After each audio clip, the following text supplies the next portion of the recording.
करे जा आजो काम पर हम भूखले जब का खाना काहे ना बनैलू हा।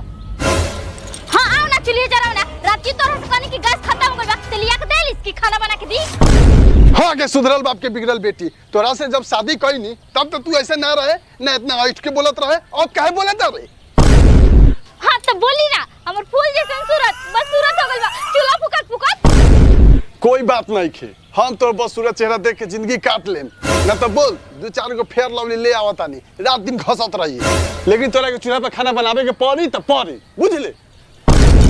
ऐसन बात बा ले है धर आज से चूल्हा पे खाना ना बनाएम जब ले गैस लाके ना देबे। आ सुन ले एक बात सब काहे छिनरई बतिया रहे हैं हमर फुलझड़िया कह रही है कि इसका सच खाली हम ही नापते हैं तो हम ही नापते हैं।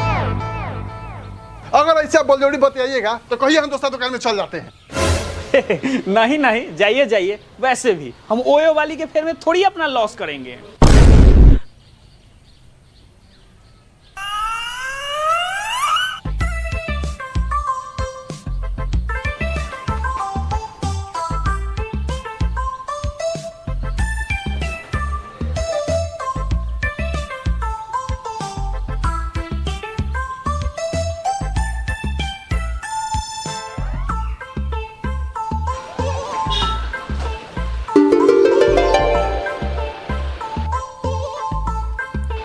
ए जी उधर देखी बड़ा सरिया रहल बा जंघिया उधरे मिली। ए जी आप साफी बेशरम है कि जंगिया क्या बोल रही है कच्छा बोलिए। साला हम नसीबे खराब बा कि हम चिपड़ी पाथे वाली से प्यार कर लिए।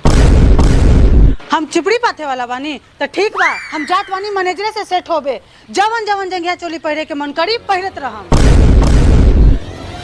ए रुका रुका का तू बात बात पर बुरा मान जालू तू सामान खरीदे के करा चालू हम बिल पे कर दे।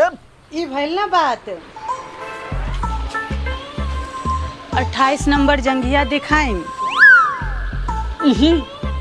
आपको तो 28 नंबर जंघिया नहीं हटेगा इधर आइए देखते हैं।